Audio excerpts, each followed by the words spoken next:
여러분, 무엇보다 저는 이 강해를 시작하기에 앞서서 하나님께서 축복해 주시기를 바라는 그런 마음입니다. 어떻게 보면 양재교회처럼 설교를 이 시리즈로 이렇게 듣는 것이 우리 성도님들에게 좀 듣기가 쉽지 않겠다라는 생각도 듭니다. 하지만 저는 이렇게 생각을 합니다. 어쨌든지 성도는 하나님의 말씀 듣는 것에 열심히 해야 한다는 것입니다. 여러분, 이거 믿으시기 바랍니다. 우리의 믿음의 지표는요, 말씀을 듣는 것에 있습니다. 여러분들의 믿음이 살아있는 것도 말씀을 듣는 가운데에서 살아있는 거예요. 우리의 의식이 가물가물해지고 우리의 의식이 자꾸 떠나가지고 막 이렇게 할 때는 하나님 말씀을 듣지 못하는 상태 가운데 있기 때문에 그런 거예요. 근데 하나님의 말씀을 듣고자 하는 가운데 있으면 그의 영혼은 항상 하나님과 같이 다 이렇게 교제하는 상태에 서 있게 되는 것입니다. 그게 또한 우리는 하나님의 일이라고도 할 수가 있어요. 우리가 예수 믿는 것이 무엇입니까? 그건 바로 하나님의 일이잖아요. 그 하나님의 일이 다른 데 있지 않아요. 하나님 말씀 듣는 것에 열심히 하는 것이 하나님의 일인 줄로 믿으시기 바랍니다. 이게 우리 성도들 가운데 딱 서 있으면 되는 거예요. 그래서 예배 드릴 때도 뭐 찬양하고 기도하고 성도들과 교제하는 것도 그래 따지면 예배의 연장선이죠. 그런데 그 중에서도 제일 중요한 건 하나님 말씀 듣는 게 하나님을 예배하는 일인 거예요. 믿으시기 바랍니다. 그래서 목사가 말씀을 딱 전할 때는 우리 양재교회는 이제 제가 오늘 그 말씀을 좀 드리려고 그래요. 이 훈련을 해야 돼. 딱 말씀 들을 때는 웬만하면 여러분들이 허리에 특별한 불편함이 없으면 가급적 허리도 다 이렇게 세우고, 그렇다고 제가 우리 교회 연세 많으신 이제 성도님들도 계시는데 제가 무리하게 요구하는 게 아니라 말씀 듣기 위해서 그만큼 힘을 쓰시라 이 말인 거예요. 그러면 또 한 주간 여러분들의 영이 밝고 충만하게 될 줄로 믿습니다. 그건 또 건강해지는 거예요, 이게 또. 초대교회 성도들은, 여러분, 초대교회 성도들은 하는 일이라는 것이 뭐냐면 모여서 사도들의 말씀을 듣는 거예요. 그리고 또 성찬을 행하는 거예요. 그러고 난 다음에 서로 교제하는 거예요. 이거 외에는 없어요. 그러면 그 가운데, 그들 가운데 일어나는 일이 뭘까요? 하나님의 성령의 사랑을 통해 가지고 하나님의 부으심을 통해서 성도들이 그 말씀 듣는 것 속에, 믿음의 모든 것 속에 성령의 가득히 부으심을 그 속에서 먹고 누리는 거예요. 그게 사실은 초대교회 성도들의 예배였던 거예요. 저는 감히 이런 예배를 꿈꿔봅니다. 우리 양재교회 이런 예배가 회복될 수 있기를 축원을 드립니다. 딴 거 없어요. 말씀 듣고, 그렇구나. 그러니까 제일 중요한 건 목사가 하나님 말씀을 전해야 이 일이 시작이 되는 거예요. 목사가 말씀을 안 전하면 이 일의 시작 자체가 일어날 수가 없는 거예요. 교회란 것은 다름 아닌 이렇게 하나님의 말씀이 전파되고 그것을 듣는 성도들이 있고 그 가운데 성령의 은혜와 역사가 있는 곳이 바로 교회입니다. 여러분들도 힘을 내시기를 바랍니다. 오늘날 대부분 쉬운 설교에 익숙해 있어서 하나님 말씀 듣는 것에 둔해진 현대 교회 성도들은 어려운 말씀 듣기를 힘들어합니다. 그래서 히브리서 5장 12절에서 이렇게 말씀했어요. 때가 오래되었으므로 마땅히 너희가 선생이 되어야 할 터인데 너희가 하나님의 말씀의 초보에 대하여 누구의 가르침을 받아야 할 처지이니 단단한 음식은 못 먹고 젖이나 먹어야 할 자가 되었도다 그랬어요. 교회 신앙생활을 한다고 20, 30년을 교회를 다녔는데도 여전히 하나님의 도의 초보에 이르러 가지고 그냥 미음만 먹는, 죽이나 먹는 거야. 이 어린아이들처럼 젖이나 먹는 거야. 30년을 다녔는데도 아직도 딱딱한 음식을 씹어 삼킬 줄을 모르는 거예요. 그래, 설교도 이제 한 30분 들으면 그때부터 이제 오락가락 하다가 한 40분쯤 들으면 이제는 막 가물가물해지고 아득해지는 거죠. 이 훈련이 안 돼서 그런 거예요. 자, 그런데 보세요. 하나님의 말씀 듣는 게 즐겁고 재미있고 하나님 말씀 들으면 거기에서 내 삶의 소망의 빛이 드러나고 이러면 어떻겠어요? 듣지 마라 그래도 좀 비켜, 나 좀 듣게 이런 게 아니에요. 그렇죠? 예? 할렐루야. 이런 우리 성도님들 되시기를 축원드립니다. 말씀 들으면요, 말씀 듣는 것에 열심히 하면 복이 딴 데 없어요. 목사가 안수기도 해준다고 복이 많은 거 아닙니다. 여러분들이 말씀 듣는데 열심히 해서 그 말씀 듣는 게 벌써 즐겁잖아요. 그럼 벌써 그 사람은 복된 거예요. 네. 그리고 말씀 들을 때 또 주의해야 될 건 뭐냐면 마귀가요, 여러분들의 마음을 훔칩니다. 네. 말씀 듣는 걸요, 마귀가 싫어해요. 그래서 마음을 막 분통질을 치라는 거예요. 그래가지고 말씀 못 듣게 하는 거예요. 중요한 건 말씀을 못 듣게 하는 거예요. 말씀 들으실 수 있기를 축원드립니다. 하나님의 말씀인 이 복음을 듣게 되고 알게 된다는 것은요, 그래서 그 자체로 하나님의 축복이지만 이 축복을 누리는 사람이 또 그리 많지도 않습니다. 오직 하나님께서 자기의 기쁘신 뜻대로 부르심을 받은 사람들에게 자기의 은밀한 복음의 영광을 나타내 보여주십니다. 하나님께서 우리 양재교회와 또 성도님들을 축복해 주셔서 이 로마서를 강의하는 가운데 성부 하나님의 사랑과 성자 예수님의 은혜와 성령 하나님의 역사, 그의 능력이 풍성하게 나타나기를 축원을 드립니다. 성경을 보면 보이지 아니하는 하나님의 나라의 능력과 그 비상한 역사는요, 예수 그리스도의 복음이 선포되고 그래서 가르쳐지는 곳에서 나타납니다. 이게 신령한 하나님의 역사입니다. 여러분 이런 거 좀 경험하고 싶으지 않으세요? 좀 초대교회 성도들처럼 우리도 그렇죠. 정말 원초적인 복음의 그런 은혜를 누리고, 그래서 나는 우리 양재교회에도 막 성령의 폭발적인 역사가 말씀 가운데 나타나서 성도들이 이 말씀을 듣고 막 하나님의 은혜와 사랑을 막 체험하고 경험하고 또 그걸 통해서 삶의 현장 속에 복음의 능력이 나타나고 생동력이 나타나고 그렇게 해서 막 감사가 넘치고, 그래서 여러분들의 삶에 막 짓눌렀던 모든 시험들과 연약함들이 깨어나가고 회복되고 치료되고 이러면 이제 좀 아멘 정도 한번 좀 해주면 좋겠구만은. 벌써 제가 막 언제 아멘 하노 언제 아멘 하노 지금 계속 그러고 있구만은. 예? 아멘 하는 자에게 복이 있을 줄로 믿습니다. 뭐 이래 해야 이제. 그건 그만큼 여러분들이 말씀 아직은 마음의 문이 안 열린 거예요. 이게. 사도행전 19장 20절을 보면요, 말씀이 흥황하여 세력을 얻었다라고 말씀합니다. 또 복음을 들은 이방인들이 기뻐하여 하나님을 찬송하며 영생을 주시기로 작정된 자는 다 믿게 되었다라고 말씀했어요. 또한 한 번은 이런 일이 있었어요. 바울과 실라가 복음을 전하다가 감옥에 갇힌 거예요. 그런데 갑자기 막 터가 흔들리면서 바울과 실라에 묶여있던 모든 착고가 탁 풀리면서 놀라운 하나님의 능력이 나타나기 시작했어요. 그러자 간수가 깨어보니까 죄수들이 다 도망간 줄 알았어요. 왜냐하면 옥문이 다 열려 있으니까. 아이고 이제 죽었구나. 그때 당시에는요, 그럼 다 죽어요. 죄수들의 생명을 간수들이 대신 갚아야 되는 거예요. 그래가지고는 자기가 칼로 자결을 하려고 딱 이렇게 하는데, 잠깐 우리 안 갔어, 여기 다 있어, 당신의 목숨을 해하지 마시오. 이 간수가 얼마나 놀랐겠어요.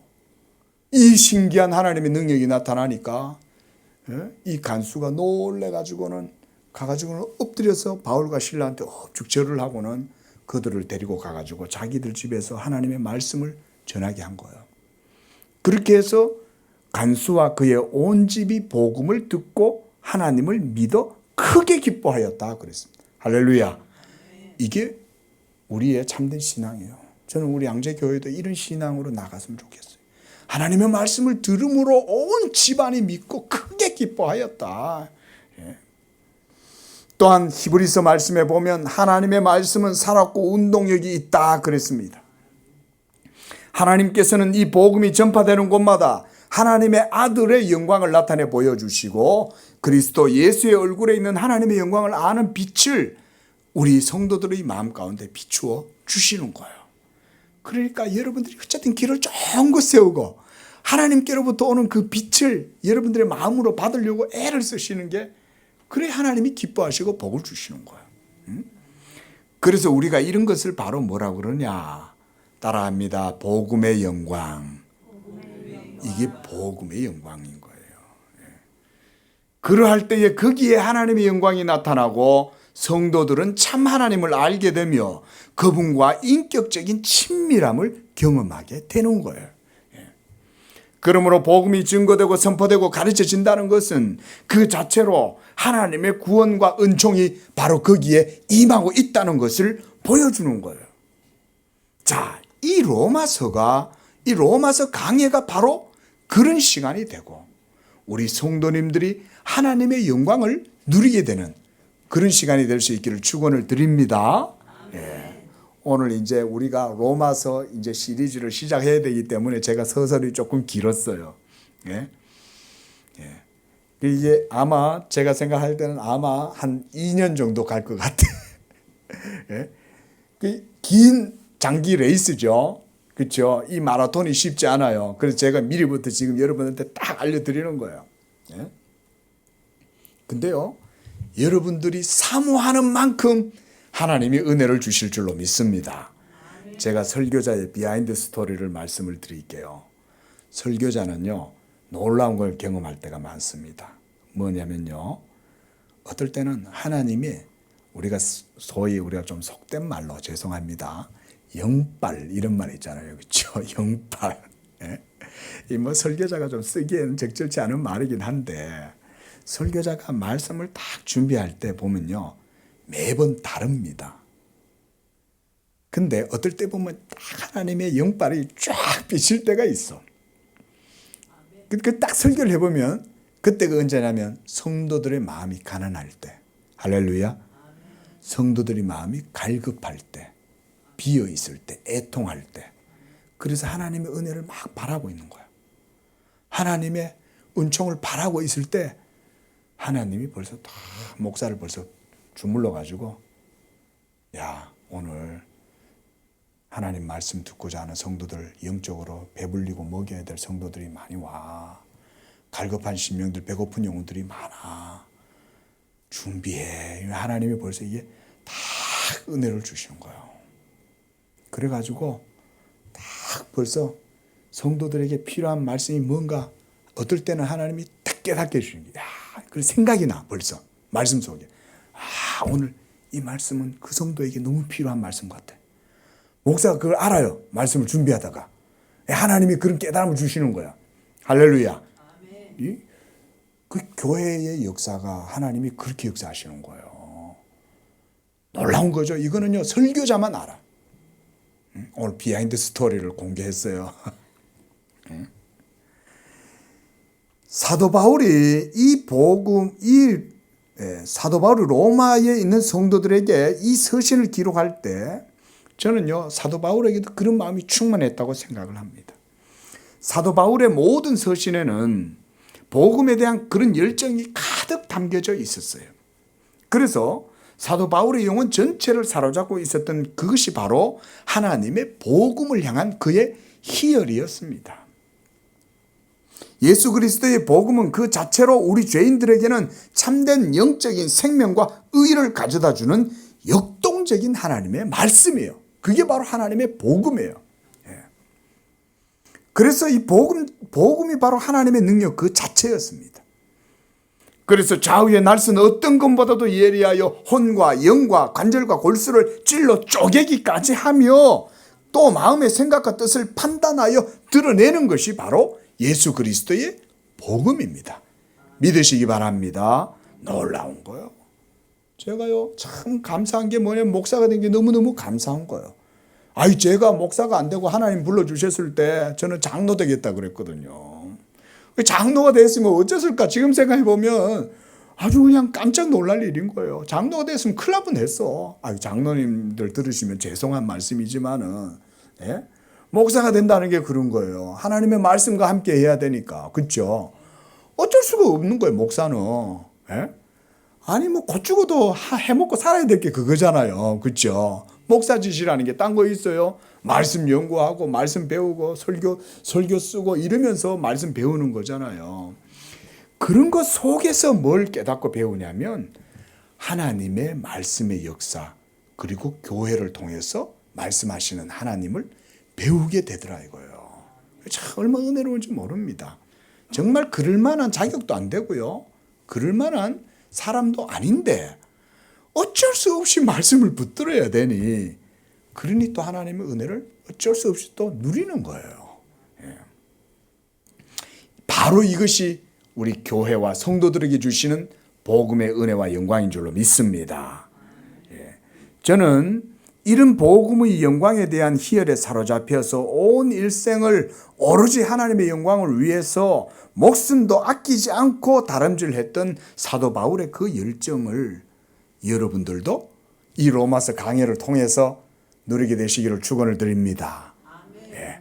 장기 마라톤이지만 그 속에서 항상 여러분들이 충만했으면 좋겠어요. 예. 또 가다가 한 10회쯤 넘어가면 벌써 아직도 10회가 이러지 마시고 예. 여러분들이 기도해 주시기를 바랍니다. 예. 저는 성도들의 간절한 바람에 설교자의 영빨이 비례한다고 믿어요. 오늘 영빨을 많이 얘기하는데 예. 여러분들이 바라는 만큼 하나님은 부어주신다. 사모하는 만큼 남목사를 하나님이 막 붙들어가 쓰셔갖고 역사하실 줄로 믿습니다. 그래서 제가 비하인드 스토리까지 오늘 공개한 거예요. 예. 그 여러분들 덕분에 저도 은혜 받는 거예요. 그러니까 예? 막 갈급해하고 사모하면 목사도 막 하나님이 야 오늘 배고파서 막 달라고 하는 성도들이 많아 너 힘내 이러면 하나님이 또 예? 억지로 저를 또 하나님이 은혜 주셔가지고 하실 거 아니에요. 그죠? 좀 여러분들 덕분에 저도 좀 복 좀 받아봅시다. 예. 설교자의 복이라는 게 그런 거예요. 예. 유명한 우리 존 칼빈 종교개혁의 확실한 기수죠.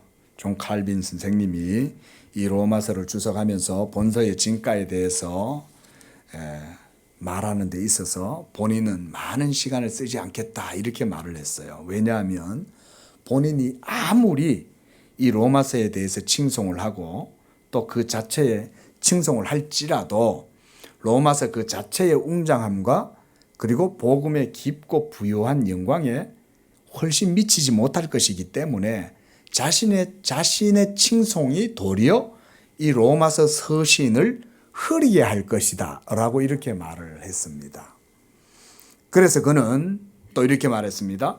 성도가 이 로마서 서신을 참되게 이해하게 될 경우에는 성경의 가장 심오한 모든 보화들에 이르는 열려진 문을 가지게 될 것이다 이렇게 말을 했습니다.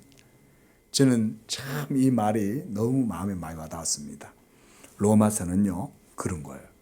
성경 중에서도 성경이라고 할 수 있는 게 로마서인 거예요.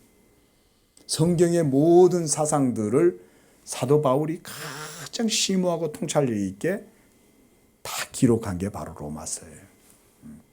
우리가 요즘 이사야서를 하고 있지만요. 이사야가 700년 후에나 오실 예수 그리스도의 복음에 대해서 얼마나 부유하고 탁월하게 증거를 합니까? 그렇죠? 예수님 오시기 전에 700년 전이었는데도. 그런데 그 이사야의 명쾌하고 깊은 복음에 대한 통찰이 로마서 속에 아주 깊이 있게 잘 드러나 있습니다. 자, 이제 서설은 이제 그만하고 오늘 이제 우리가 본문의 말씀을 좀 보도록 하겠습니다.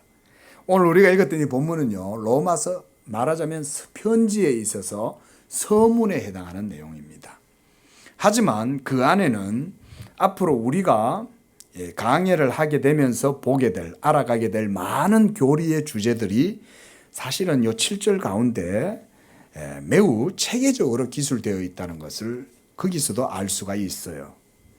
먼저 1절을 보니까 예수 그리스도의 종 바울은 사도로 부르심을 받아 하나님의 복음을 위하여 택정함을 입었다 그랬습니다. 먼저 1절에서 사도가 가장 먼저 자신의 사도권은 하나님께로부터 온 것이라고 이렇게 주장을 하고 있는 거예요. 그리고 자신은 예수 그리스도의 종이다 라고 말을 합니다. 아포스톨로스, 즉 이 말은 보냄을 받은 자, 우리말로 하면 사자, 보내심을 받았다는 말이죠. 메신저에 해당되는 말이에요. 그러니까 하나님께로부터 보냄을 받아서 복음의 말씀을 전하는 자다 그 말인 거예요.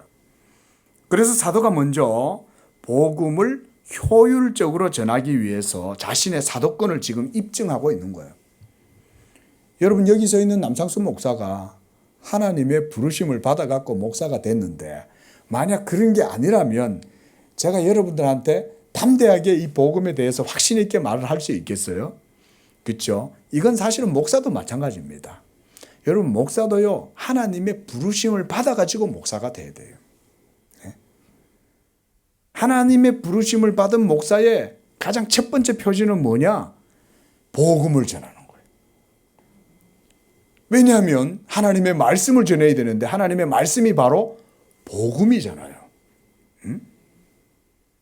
그래서 바울이 전하는 하나님의 복음은 그 어디에서도 아닌 오로지 하나님 그분 자신으로부터 왔기 때문에 그가 바로 자신이 하나님의 보내심을 받았다고 말하는 것입니다. 하나님은 자기의 복음을요, 그가 택하시고 기뻐하시는 자들에게 나타내 보여주시기를 기뻐하십니다. 이거 믿으시기 바랍니다. 그리고 이건 성도들도 마찬가지인 거예요. 하나님이 사랑하시는 성도들은 딱 목사가 볼 때 대부분 딱 표지가 있어. 그게 뭐냐면 복음을 사랑하는 거예요. 하나님 말씀을 사랑하는 거예요. 보세요. 하나님께서 아브라함에게 자신이 장차 이루시고자 하시는 크고 놀라운 일들을 보여주셨죠. 그가 사도행전 7장 2절에 보면 스데반 집사님이 이 아브라함의 부르심에 대해서 말합니다. 그때 뭐라고 얘기하냐면 영광의 하나님이 메소포타미아 갈대아 우르에 있던 아브라함에게 하나님이 자신을 나타내 보여주셨다 그랬어요. 여러분 상상을 한번 해보십시오. 영광의 하나님이 그 70 먹은 노인네, 그냥 평범한 촌부잖아요. 갈대아 우르에서 그냥 우상 장사, 우상, 요즘으로 말하면 여러분 그 우상 만물상 있죠. 가면 그냥 우상 만들어 팔잖아요. 예? 그런 거나 장사나 하고 살던 그런 아브라함한테 진짜 살아계신 하나님이 나타났던 거예요. 영광의 하나님이 아브라함에게 나타나가지고 그에게 놀라운 비전과 영광을 보여준 거예요. 그게 바로 저는 복음의 영광을 보여주었다고 믿습니다. 여러분, 그 정도 봐야 70살 살다가 자기가 70년 동안이나 살던 그 모든 것들을 다 버리고 떠나지. 그렇지 않아요? 우리 집사님 지금 모든 거 다 버리고 떠나라 그러면 떠날 수 있어요? 네. 뭘 위해서? 복음을 위해서. 그렇죠. 하나님의 영광을 봐야 떠나는 거예요. 그렇죠? 그만큼 우리 집사님 그만큼 하나님 사랑하니까 그런 줄로 믿습니다. 예. 그게 하나님의 영광을 보지 않고서는 그걸 할 수가 없는 거예요. 그렇죠? 아브라함은 이 복음의 영광을 보았다. 우와! 우상하고는 다르네? 진짜 살아계신 하나님이네? 누구도 알지 못하지만 아브라함은 본 거예요. 그래서 그가 하나님이 지시하시는 땅으로 간 거예요. 70살에 자기 집과 전토와 아비 집을 다 버리고 그냥 먹고 살만한 것만 싹 싸가지고 그냥 자식들 데리고 그냥 가족들 데리고 다 떠나는 거예요. 그냥 가자. 하나님이 비전을 보여주셨다. 거기가 바로 약속의 땅이다. 그것으로 가자. 우리 양재교회가 오늘날은 하나님의 약속의 땅인 줄로 믿습니다. 왜냐하면 여기에 하나님의 말씀이 있으니까. 우리 성도들이 가야 할 곳은 하나님의 말씀이 있는 곳인 거예요. 그렇다고 또 막 짐 싸들고 저 이스라엘 땅으로 지금 막 가면 안 되는 거예요. 그렇죠? 하나님의 말씀이 있고 믿음 생활할 수 있는 바로 거기가 여러분들의 영적인 가나안인 거예요. 그래서 갈라디아서 3장 8절에 보면 사도 바울이 이 아브라함에 대해서 이렇게 말을 합니다. 자, 갈라디아서 3장 8절에서 하나님이 이방을 믿음으로 말미암아 의로 정하실 것을 성경이 미리 알고 먼저 아브라함에게 복음을 전했다 그랬습니다. 사도 바울은요, 먼저 하나님께서 아브라함에게 벌써 복음을 전했다고 말하는 거예요. 그러니까 갈대아 우르에서 벌써 이 아브라함은 복음의 영광을 보고 떠난 거예요. 우리 양재교회 성도님들도 모두 다 이 복음의 영광 가운데 하나님이 불러주신 줄로 믿으시기 바랍니다. 그 가운데에서 우리가 나아갈 때 거기에 진짜 비전이 있지. 하나님의 청사진이 거기에 있지. 그래야 내가 모든 걸 놓고 하나님을 따라갈 거 아니에요. 아브라함에게 그게 보여줬다. 원래 사도 바울은요, 유대교에 열심이었던 자였고 교회를 박해하고 그리고 믿는 자들을 잔해하려고까지 했던 자였죠. 하지만 하나님께서 그를 이미 만세 전에 벌써 하나님의 복음을 위하여 딱 택정해 두신 거예요. 그러므로 바울이 하나님의 사도가 되어 복음을 전하게 된 것은 하나님의 택하심을 따라 된 것이었으므로 그의 사도권도 하나님께로부터 난 것임을 그가 이렇게 입증을 하는 거죠. 여기서 우리는 사도가 자신보다 하나님의 복음 그 자체를 더욱 강조하고 있다는 사실을 알 수가 있어요. 그래서 2절에서부터는 점차 바울은 복음을 소개하는 쪽으로 나아갑니다. 그리고 그가 사도된 것은 바로 이 복음을 전하기 위함이었다고 말하는 거예요. 여러분, 우리는 예수 그리스도의 복음으로 구원을 얻게 된 줄로 믿습니다. 그래서 우리가 이 복음이 뭔지를 로마서를 통해서 깊이 배워야 되는 거죠. 이걸 배우면 여러분들의 구원과 삶도 더욱 풍성해지실 줄로 믿습니다. 그래서 목사가 어쨌든지 복음을 얘기하고 가르치려고 그러는 거예요. 복음의 요체는 바로 예수 그리스도시고 그가 바로 하나님의 복음의 본질이고 우리가 좀 더 전문적으로 말하면 실체가 되시는 거예요. 자, 한번 따라합니다. 예수님이 복음의 본질이요 복음의 실체시다. 예수 그리스도가 바로 복음의 생명이에요. 복음의 실체예요. 그거 바로 복음의 본질이에요. 하나님의 복음, 당연히 로마서 전체의 주제는 바로 이 하나님의 복음이에요. 그래서 사도 바울은 하나님의 복음을 위하여 자신이 택정함을 입었다고 말하고 있는 거예요. 더 나아가서 이 복음은 성경 전체의 핵심 주제이기도 합니다. 그래서 우리가 구약을 깊이 배우면 결국은 복음으로 나아가게 되어져 있어요. 조금 달리 말해보자면 이런 거예요. 하나님께서 세상을 창조하시기 전에 무슨 생각을 하셨냐? 여러분 이런 생각 한번 해보셨어요? 하나님도 생각하고 계시는 줄로 믿습니다. 하나님도 생각을 하세요. 왜 하나님이 세상을 창조하시기 전에 무슨 생각을 하시고 이 세상을 지으셨냐 이 말인 거예요. 한번 이런 생각 해보셨습니까? 그리고 그분은 또 어떤 일을 계획하셨을까? 이번 주 숙제 이거를 한번 깊이 여러분들도 생각을 해보시기 바랍니다. 그리고 답은 벌써 이 설교 속에 다 있어요. 저는 예수님을 믿는 성도라면 누구라도 이 복음에 대해서 또 성경의 사상에 대한 이런 본질적인 주제들을 알고 있어야 한다고 생각을 해요. 그런데 이것은 사실은 하나님의 비밀에 속해 있었어요. 이에 대해서 사도 바울은요, 하나님의 영원하신 삼위일체 하나님 안에 한 깊은 비밀을 품으셨다. 이렇게 말합니다. 여러분들에게 남에게 공개하기 싫은 비밀한 거 있죠. 근데 이거는 자기만 알아. 근데 이게 너무 소중해. 그러면 어때요? 아무한테나 이거 안 알려주죠. 정말 내가 귀하게 여기고 정말 내가 사랑하는 그런 사람들한테는 이걸 보여주죠. 그렇죠? 그게 바로 하나님 안에 있는 복음이었던 거예요. 그러니까 이 복음이라는 것은 그 정도만 얘기하면 이게 어느 정도인가 우리가 알 수 있겠죠. 너무너무 귀한 거예요. 여러분들 집에 귀한 게 있으면 그거 여러분들이 애지중지 아끼는 자녀들에게는 야, 내가 내가 이거 너한테는 줄게 이러죠. 다른 사람들한테 이 공개 안 하잖아요. 안 알려주잖아요. 예. 행여나 그냥 시샘하다가 뺏어갈까 봐. 하나님 안에도 그게 있는 거예요. 하나님이 자기 영광을 위해서 다 요거를 자기한테 다 품어놓으신 거예요. 이것을 누구도 알지 못했는데 하나님이 자기가 기뻐하시는 자들에게 이 복음의 비밀을 나타내시기를 기뻐하셨다. 예. 그들이 바로 누굴까요? 창세전에 그리스도 안에서 예정을 입은 자들, 곧 택자들인 것입니다. 그래서 고린도전서 2장 7절 말씀 우리 한번 찾아보겠습니다.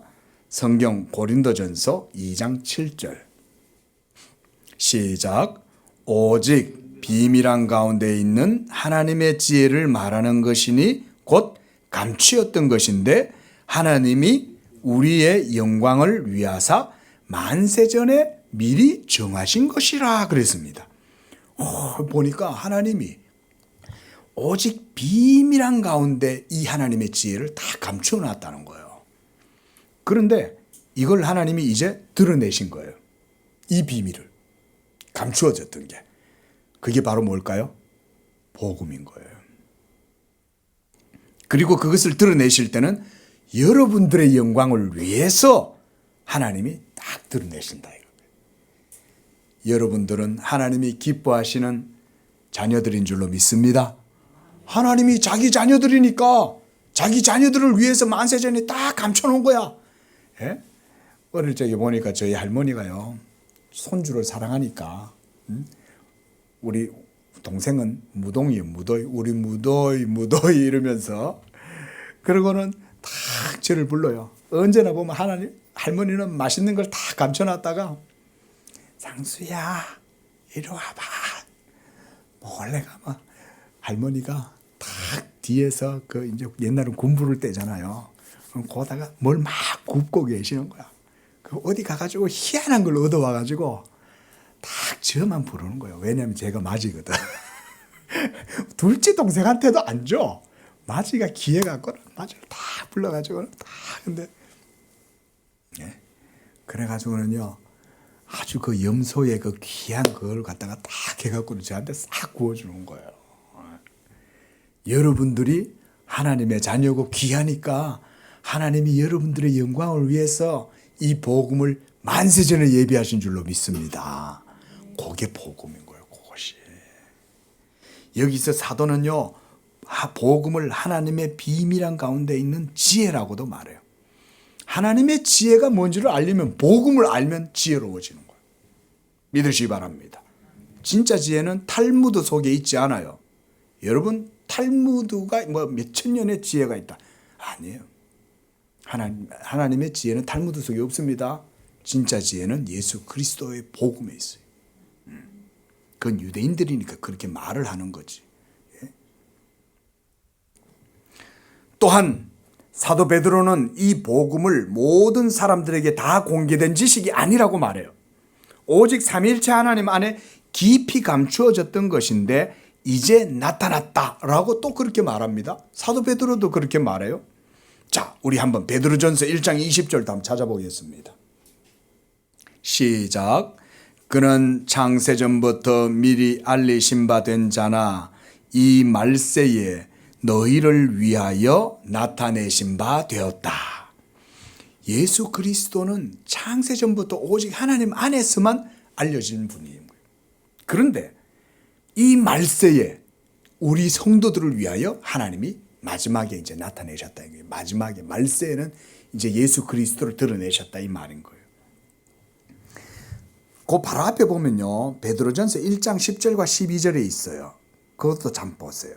제가 읽겠습니다. 이 구원에 대하여는 너희에게 이 말 은혜를 예언하던 선지자들이 연구하고 부지런히 살펴서 12절에 이 섬긴 바가 자기를 위한 것이 아니라 누구를 위한 거예요?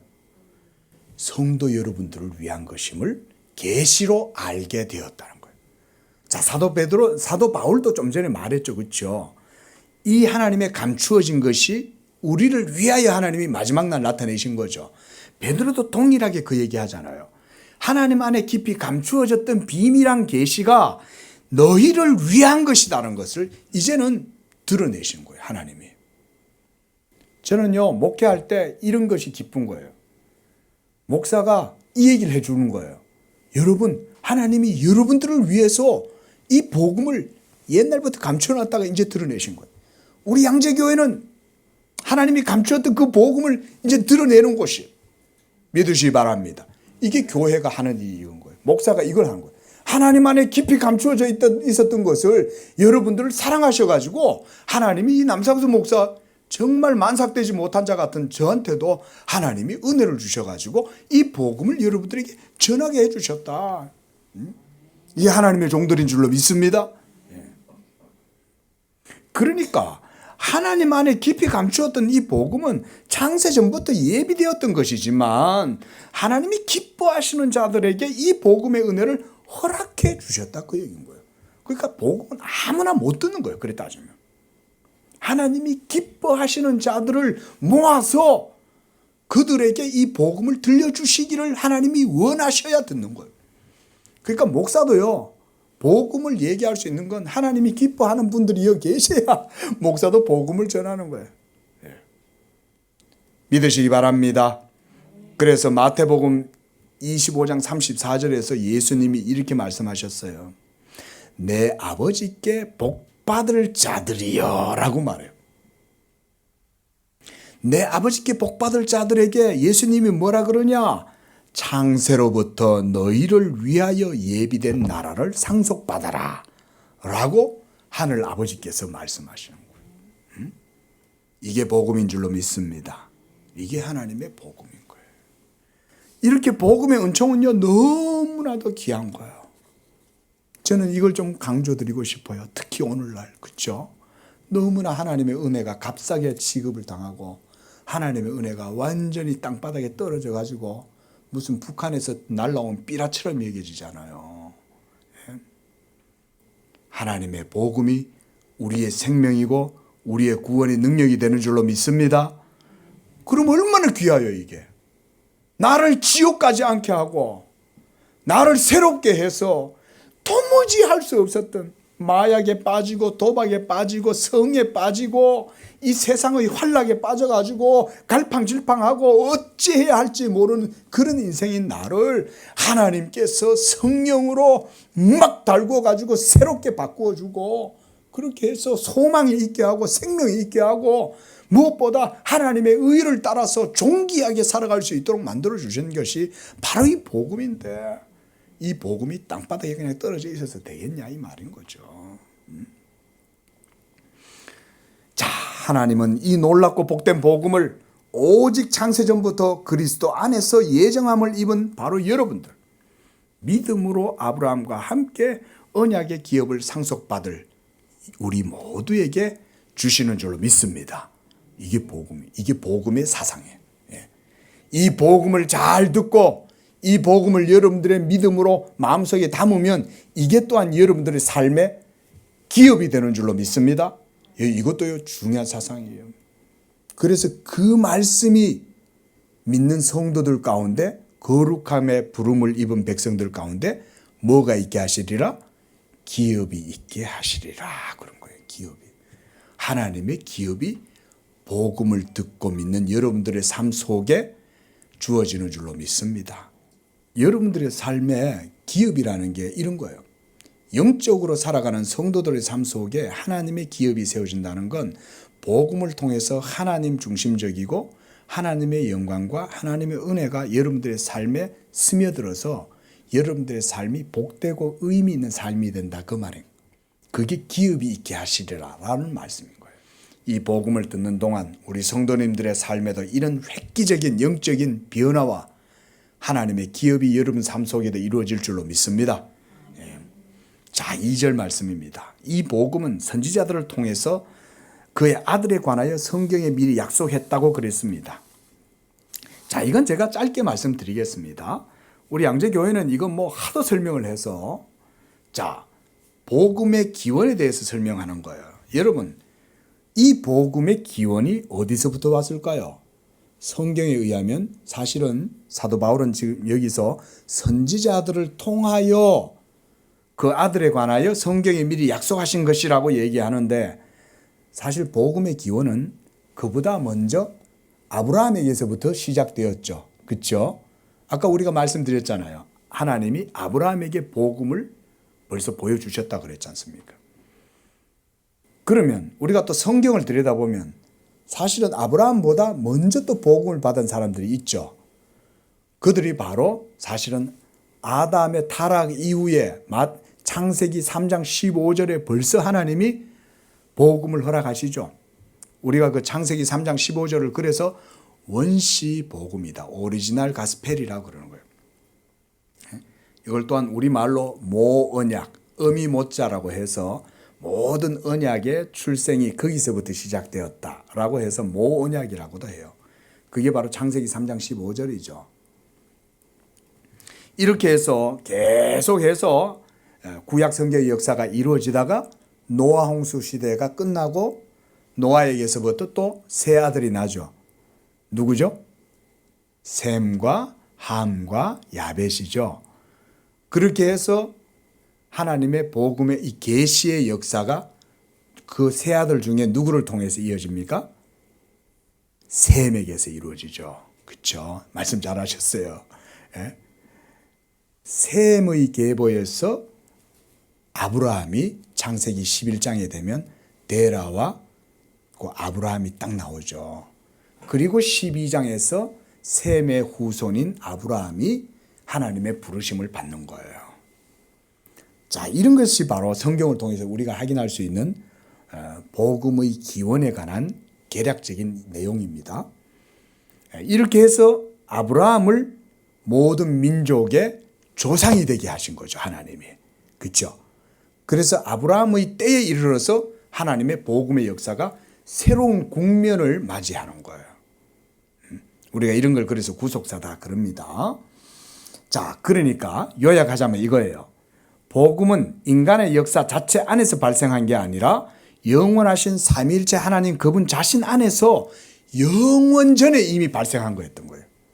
그런데 이것이 바로 점진적인 계시의 역사를 통해서 이 땅 가운데 이제 실제적으로 실현되도록 하나님께서 예수 그리스도의 복음을 아브라함에게 보여주셨던 거죠. 그래서 거기 보면 2절에 성경에 미리 약속한 것이다 그랬죠. 그러니까 구약 성경은 장차 오실 자 예수 그리스도에 대해서 약속하는 말씀들이었던 거예요. 율법이 하나님의 약속이고 모세의 모든 의식법들도 그리스도를 보여주고 바라보게 하는 약속의 계명들이었던 거예요. 이렇게 성경 전체가 하나님의 언약의 책이라고 할 수가 있습니다.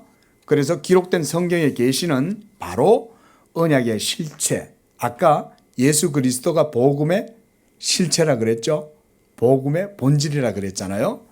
이렇게 성경 전체가 언약의 실체이신 예수 그리스도를 증거하는 것입니다. 자, 우리 한 번 더 찾아볼게요. 요한복음 5장 39절 말씀 찾아봅니다.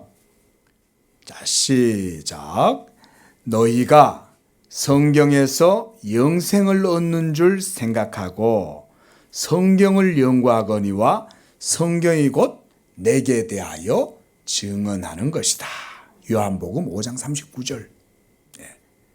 성경은 영생을 얻는데 그 성경 전체가 바로 예수 그리스도에 대해서 증언한다는 거예요. 믿으시기 바랍니다. 그러니까 성경을 읽으실 때 성경이 이해가 잘 안 되면 이거 전부 다 예수님에 대해서 얘기하는 거구나 이런 생각하시면 돼요. 그러면 백방 다 맞아요. 열이면 열 다 맞아요. 구약 성경 읽으시다가 이게 도대체 뭔 말이야 이게 뭔 의미야 이럴 때는 그냥 다 이거 예수님에 대한 얘기야 이러면 다 맞아요. 다 맞아요. 자, 3절과 4절에서 말씀을 보면 사도 바울은요 예수님의 특별히 신성과 인성의 교리에 대해서 말하고 있습니다. 우리 3절 4절 우리 한번 읽어볼까요? 로마서 1장 시작.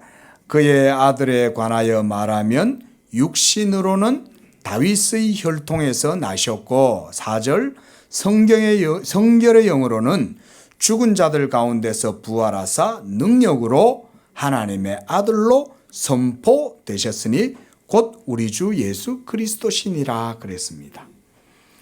여기에서 먼저 3절에 보면 다윗의 혈통에서 나셨고 그랬는데요. 이 혈통이라는 말을 우리가 헬라어로 스페르마, 이 말은 씨다 이 말이에요. 씨드, 씨라는 말이에요. 그리고 또 이것은 descendant, 그러니까 자손을 의미하기도 합니다. 그러니까 예수 그리스도는 하나님의 아들이시면서도 다윗의 자손으로 이 세상에 오셨다 그 말인 거예요. 왜 다윗의 자손으로 오셨어요? 하나님께서 이 다윗에게 영원한 왕위를 약속하셨죠. 다윗 언약을 맺으시잖아요. 그래서 내가 다윗과 다윗의 나라가 영원토록 그의 위가 패하지 아니하리라. 그것이 바로 예수 그리스도를 다윗을 통해서 보여주시는 거예요. 그러니까 하나님의 아들 예수 그리스도께서 그의 신성과 함께 사도는 인성으로는 예수께서 다윗의 계통에서 나셨다고 말씀하시는 거예요. 그러니까 우리 성경에서는 혈통이다 이렇게 이제 해놨는데 이게 바로 그의 계보 가운데에 자손으로 나셨다 이 말이잖아요. 그래서 바울이 여기서 그리스도의 신성과 인성을 말하면서 예수 그리스도의 중보자의 그 인격을 보여주는 거예요. 이렇게 함으로써 하나님의 아들이 다윗의 혈통에서 그 계보에서 나셨다라고 증거하고 있는 것입니다. 또한 4절에서는 성결의 영이라고 얘기합니다. 이 성결의 영이라는 말은 뭐냐면요. 한마디로 이 말이에요. 예수 복음의 능력과 영광은 성령의 역사로 말미암아 이루어졌다. 그 말인 거예요. 이게 그런 의미입니다. 그래서 보세요. 성령께서는 예수 그리스도께서 행하시고 이루신 객관적인 구속 사역을 하나님의 말씀의 능력을 통해서 믿는 자들에게 새 생명과 의를 불어넣으시는 그런 일을 성령이 하시는 거예요. 우리가 오늘 아침에 성경 공부에서 잠깐 배웠습니다. 그렇죠? 그리스도의 객관적인 사역을 성령께서 주관적인 효력을 불러일으키셔서 이루신다 이렇게 말씀드렸어요. 공부니까. 자, 우리 한번 따라해 보겠습니다. 객관적인 말씀의 사역을 주관적인 성령의 효력으로 이루신다. 이게 여러분들의 영혼을 하나님이 그런 방식으로 살리신다 이거고요. 죽은 영혼, 거듭나지 못하고 할례 받지 못했던 여러분들의 영혼을 마음의 할례를 일으키실 때, 여러분들의 죽은 영혼을 새롭게 살리실 때 그와 같이 말씀을 재료로 그리고 성령이 역사하셔서 여러분 속에 생명을 불러일으키신다. 이게 바로 성령의 성결의 영으로 하는 말인 거예요. 그래서 여러분 성령의 역사 자체는 진리의 역사죠. 그래서 요한 1서 5장 7절에 보면 성령은 진리다 그랬잖아요. 성령 자체가 진리세요. 그러니까 성령의 역사 자체도 진리의 역사죠. 그리고 이 진리의 성령이 그가 행하시는 모든 일은 바로 진리시고, 그래서 그리스도와 함께 하셔서 성령이 행하시는 일들마다 신령한 역사가 나타나게 하신 거예요. 여러분 심지어 예수님의 사역에도 성령이 함께 역사하셨습니다. 그거 아셔야 됩니다. 여러분 그거 별로 생각 안 해보셨죠? 예수님조차도 모든 하나님의 일을 행하실 때, 기적을 행하실 때 거기에 성령이 같이 역사하셔서 이루신 거예요. 이거 신학적으로 이렇게 이해하셔야 돼요. 물론 예수님도 능력이 있죠. 하나님의 아들이시고 하나님 자신이시니까. 그럼에도 불구하고 그가 우리를 위해서 모든 의를 이루셔야 되기 때문에 예수님이 행하시는 모든 행동에는 성령의 역사가 같이 이루어진 거예요. 그래서 오병이어의 역사가 나타나고, 그래서 물이 변하여 포도주가 되고, 죽은 나사로도 성령의 능력으로 하나님께서 말씀을 효력이 있게 하시는 거예요. 그래서 예수님과 성령이 같이 일하시는 거예요. 엄밀하게 말하면. 자, 제가 지금 뭔 얘기를 하려고 하냐면 성결의 영이라고 말은 뭐냐면 중요한 우리의 영혼과 생명을 주는 데 있어서 중요한 복음의 효력이 드러나게 하신다 이 말인 거예요. 그래서 이 복음을 들을 때 하나님의 생명의 역사가 일어나는 줄로 믿습니다. 놀랍죠? 이런 게 복음의 역사인 거예요. 그래서 우리가 복음을 전해서 여러분들의 삶에 놀라운 하나님의 능력이 일어나기를 바라는 마음으로 하는 거예요. 목사는 그 능력을 일으킬 수 없어요. 그렇죠? 그 능력을 일으키는 거는 하나님이 목사의 복음 선포가 이루어질 때 성령이 같이 동사하셔가지고 그리스도의 그 객관적인 말씀을 여러분 삶 속에 효력이 일어나게 해가지고 막 능력이 나타나게 하니까 그럼 어떻게 되겠어요? 거기에서 진짜 복이 나타나는 거죠. 저는 이런 교회를 꿈꿔요. 저는 이런 성도들의 삶이 되기를 바라는 거예요. 할렐루야. 요걸 믿으면 이게 여러분께 된다. 예. 이제 조금 아멘 하시네. 예. 그래서 에베소서 1장 19절 말씀에 보면 성령의 역사, 성결의 영의 역사를 에베소서 1장 19절에서는 이렇게 말합니다. 보세요. 그의 힘의 위력으로 역사하심을 따라 이 성령의 역사를 말하는 거예요. 그리고 여러분에게 베푸신 능력의 지극히 크심이 어떤 것을 알게 하기를 원하노라. 그리고 20절에도 이렇게 말합니다.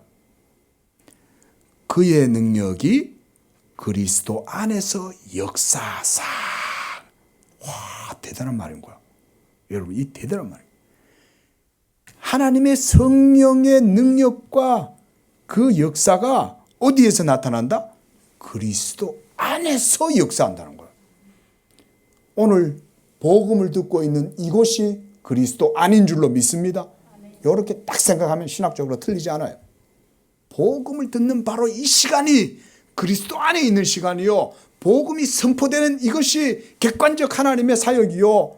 성령은 목사가 나팔로 불어대면 그 말씀으로 역사하셔서 듣는 여러분들의 삶 속에 하나님의 능력의 역사를 드러내신다.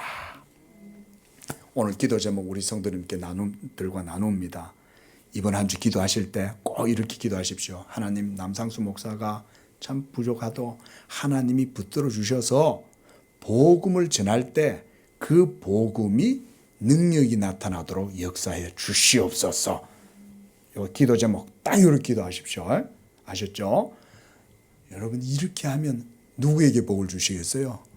여러분에게 복을 주는 거예요. 하나님이. 예? 여러분들을 위한 거라 그랬잖아요. 복음이. 그 덕분에 저도 좀 얻어먹고 삽시다. 그 덕분에 저도 좀 콩고물 좀 떨어지는 거 저도 좀 먹고, 여러분들이 떡을 맛있게 막 떡을 먹으면 그 콩고물 떨어지면 저도 그냥 옆에서 같이 얻어먹는 거 아니에요. 예? 원래 목사들은요 그런 시종이에요. 그리스도의 종이잖아요. 둘로스. 예?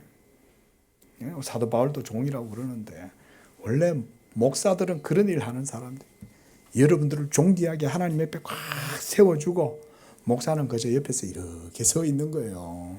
예, 그게 목사예요. 자, 시간이 많이 가서 빨리 맺겠습니다.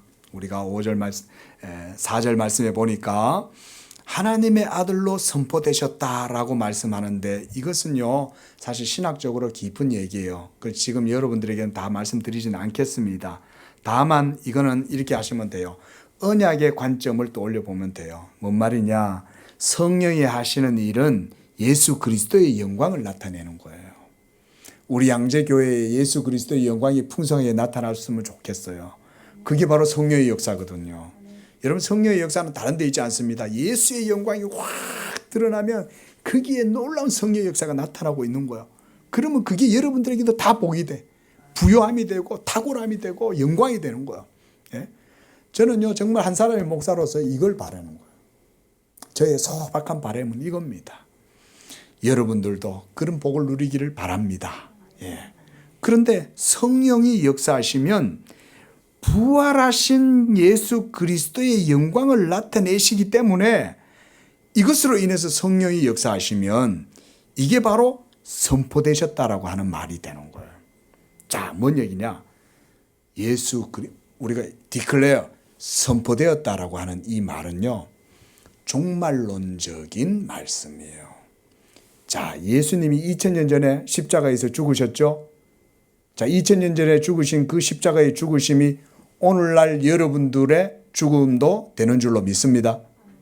또한 2000년 전에 십자가에서 죽으시고 부활하신 그의 부활이 2000년이 지난 오늘날 예수 믿는 여러분들의 부활이 되는 줄로 믿습니다. 그 부활의 능력이 선포됨을 통해서 여러분들에게도 주어진다 그 말인 거예요. 제가 아주 압축해서 말씀드린 거예요. 시간이 없어서. 이걸 보고 우리가 신학적으로 종말론적이다라고 말해요. 성령의 사역을 통해서 하나님의 아들 예수 그리스도께서 지금은 하나님의 아들로 온 우주 가운데 선포되셨죠. 모든 이름 위에 뛰어난 이름이 되셔서 모든 입으로 예수 그리스도를 주라 시인하게 하고 모든 무릎이 그의 발 아래 꿇게 하시는 것. 이게 2000년 전에 일어났지만 지금도 일어났죠. 지금도 이루어지고 있는 거죠. 이런 종말론적인 역사가 이제 성경의 언약적인 의미를 보여주는 겁니다. 우리가 이것은 우리 성도님들이 자주 좀 들으면 좋은 말씀이에요. 그래서 너는 내 아들이라 오늘날 내가 너를 낳았다. 내가 열방을 너에게 기업으로 유업으로 주노라 라고 하면서 그의 아들에게 무릎 꿇지 아니하는 자들은 철장의 권세로 깨트리실 것이다. 이러면서 시편 2편에서 하나님께서 그렇게 말씀하시잖아요. 그게 바로 예수 그리스도의 부활의 영광을 통해서 그가 하나님의 아들로 능력으로 선포되셨다라고 하는 게 그렇게 이제 성취가 된 거예요. 자, 이제 5절 말씀을 보고 마치겠습니다. 그로 말미암아 우리가 은혜와 사도의 직분을 받아 그의 이름을 위하여 모든 이방인 중에서 믿어 순종하게 하나니 너희도 그들 중에서 예수 그리스도의 것으로 부름을 받은 자니라. 우리 모든 성도님들도 예수 그리스도의 것으로 우리도 동일하게 부름 받았습니다. 그래서 사도가 이것을 간략하게 언급한 이후에 모든 이방인들을 믿어 순종하게 하는 것이 자신의 사역이라고 말하고 있는 거예요. 우리 양재교회 성도님들 이 복음을 들으실 때 우리 모두도 이 복음에 순종하는 그런 믿음의 백성들 되기를 바랍니다. 이 복음이 선포되고 이 복음에 대한 믿음과 순종이 있으면 거기에 하나님의 복이 나타납니다. 여러분 억지로 무슨 신령하고 놀라운 기적과 이적과 능력이 나타나길 바랄 필요 없어요. 하나님의 복음과 순리대로 이것이 이루어지면 하나님의 비상한 엑스트라오더리한 이런 역사가 여러분들의 삶 가운데 막 일어난다니까요. 이거 믿으십시오. 억지로 막 기적을 창출해내려고 노력할 필요가 없어. 그냥 하나님 말씀대로 복음 선포하고 여러분들이 뜨겁게 갈급하게 이 말씀 사모하고 그래서 그 말씀 듣고 감사해서 그냥 나가면 하나님이 여러분 삶 속에서 막 탁월한 역사를 이루시는 거예요. 복음의 탁월함이 그런 데서 드러나는 거예요. 믿어보십시오. 그러면 여러분들이 생각지도 않은 복이 막 그냥 굴러 들어오는 거예요. 내가 할 수 없었던 일이 막 철의 장막같이 막 쳐 있는 것들도 하나님이 무너뜨리시는 거예요. 이게 하나님 나라의 능력인 거예요. 저는 이런 복이 로마서 강해를 통해서 여러분들이 막 누리기를 원하는 거예요. 기도하겠습니다. 거룩하신 주 하나님 아버지 감사합니다. 이런 복음의 은혜를 우리에게 주시고 예수 생명과 의가 믿음을 통해서 우리가 누리게 하시니 감사합니다. 하나님 사도 바울이 이 하나님의 복음을 로마에 있는 성도들에게 전해주려고 그토록 열정적으로 다하여 생명을 다하여 이 복음을 전하는데 우리 양재교회 성도들에게도 이 복음의 은혜를 주실 줄로 믿습니다.